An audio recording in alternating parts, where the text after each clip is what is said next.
Welcome to 55 Active Adult Living, where you'll find everything you need to know to successfully achieve the dream of living the 55 active lifestyle like I have. Welcome to this edition of 55 Active Adult Living. Today's topic is step-by-step moving plan. This applies to anyone, not just 55 and better, as I like to say. And it's a little bit longer than my typical blog. Even having said that, there are going to be many things that I just skim over. So after you hear this, if you think it could be of interest and helpful to you, just request a copy of the blog and I'll be happy to send it to you. So let's get started. Let's face it, moving is stressful. The best way to help alleviate some of the stress is to have a plan in place of what to do and when to do it. So we're going to start 2 weeks before your move.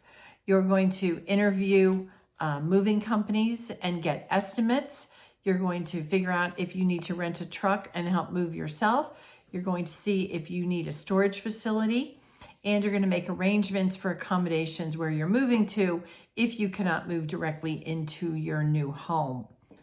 You're also going to prioritize what you're going to sell, keep, donate, give away to the kids, or actually move with you.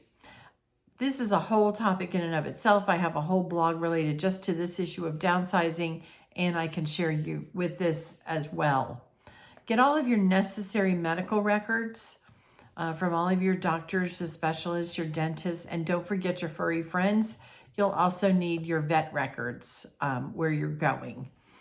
You may want to start a folder for all of the things that you're lining up to have done. Keep all your estimates in and keep your checklist for what you've done and when you've done it. Okay, 6 weeks out, getting closer. You need to actually schedule your move with your mover, complete your change of address with the post office, unless you are using the USPS.gov, G-O-V website, even if it looks like a actual website with a similar name. If it's not the USPS.gov, you are likely to get scammed out of money to do a address change. The one on the USPS.gov is $1, and that's legitimate. Anything else is not. Or you can actually go to the post office and fill out the forms. Keep in mind that when you do the change of address, your magazines do not automatically move to your new address. And we'll come back to that in a minute.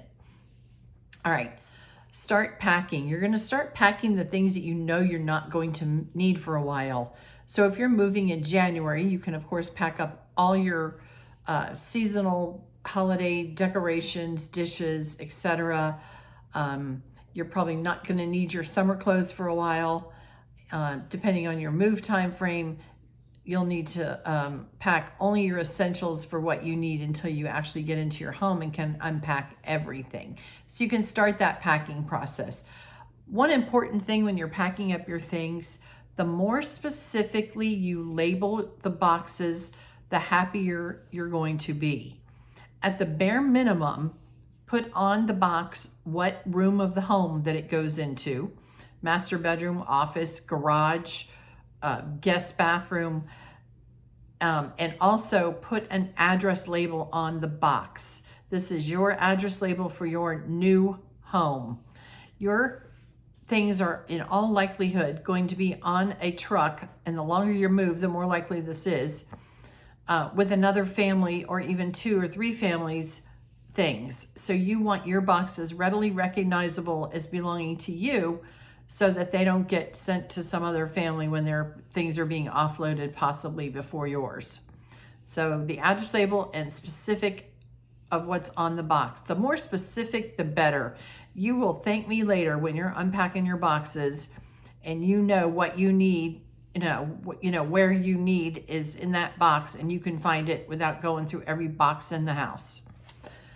4 weeks before closing, send your new address to family and friends. Notify all your important parties, including banks, credit cards, and magazines. Like I mentioned before, magazines are not going to transfer automatically in the mail just because you filled a change of address out. You are going to have to notify any subscriptions and magazines separately from that change of address.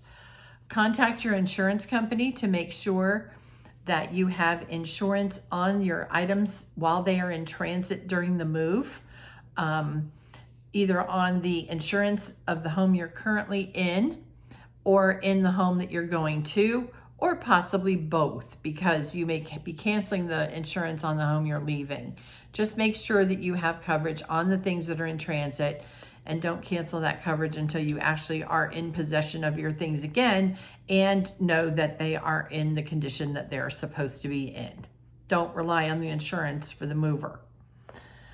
You'll also want to begin researching new medical providers. This is especially true if you have certain health issues, although some of this can wait until you're in your new community, because most of the residents there will be able to be helpful with referring you to doctors that they like in the area. 2 to 3 weeks before your move, you're going to want to transfer your car registrations, and you're going to want to consider where to recycle things that are difficult to recycle. Things like batteries, fire extinguishers, paint, electronics, things you can't just throw in the trash can. Moving right along, make sure you're keeping in your folder that you made everything that you're doing as you go along. Just throw the piece of paper in there, it's all in one place. 1 week before closing, confirm the dates with the movers and or the rental trucks if that's what you're using. Confirm your travel arrangements. If you're traveling by car, that's fine. If you're going to be traveling by airplane or some other mode of transportation, make sure your reservations are in effect. Pack an essentials bag for every member of your household, including the furry ones, for any essential medications, an extra change of clothing, etc., something to have along the way in case you get delayed a day or so in reaching your destination. 1 day before, check your closets, the garage, the attic, all the things you don't usually look in. I had a closing on a house, and right after the lady closed and the new buyer moved in, we realized she'd left her coats in the coat closet. So check every, room in the house. All right, disconnect and prepare any appliances. If you're moving them with you, there's certain specifications. Don't lay refrigerators on their side, things like that. Confirm accommodations where you're going if you're going to be staying in a Airbnb or a hotel until you can actually get into your home. Confirm that you have those in place. If they don't allow for your pets, make sure you have the accommodations for your pets as well. Moving day, it's finally here. Once you receive your things from the mover, confirm everything is there that you placed in their possession and that it's all in good working order. If it's not, take pictures and put in writing what the issue is and keep a copy. Show the movers where the boxes go. This is where your labeling is going to prove invaluable. They'll know what room to put what boxes, and everything will be right there for you to just open the box and unpack. Be prepared to pay your movers on the day that you move, and you might want to have a cash tip if it's warranted. If your movers are going to be there all day because you have a lot of possessions, you may want to consider ordering in pizza and having cold water for them. Understand they're not going to know the area that you live in. They've just come here from someplace else. They're not going to know where to get lunch, or you may not be close by someplace to get lunch. This will keep them on site and working and not wasting your time and theirs in getting you unpacked. Last of all, enjoy your new home. And again, if you want a copy of all this, because it's been a lot to cover, I'll be happy to provide a copy. Just let me know. And until next time, I'll talk to you soon. Thanks for watching. If you found this information helpful, click below to subscribe. Be sure to visit 55activeadultliving.com for additional resources and information, including your guide to finding the perfect 55 plus community, blogs and videos, and more. See you next time.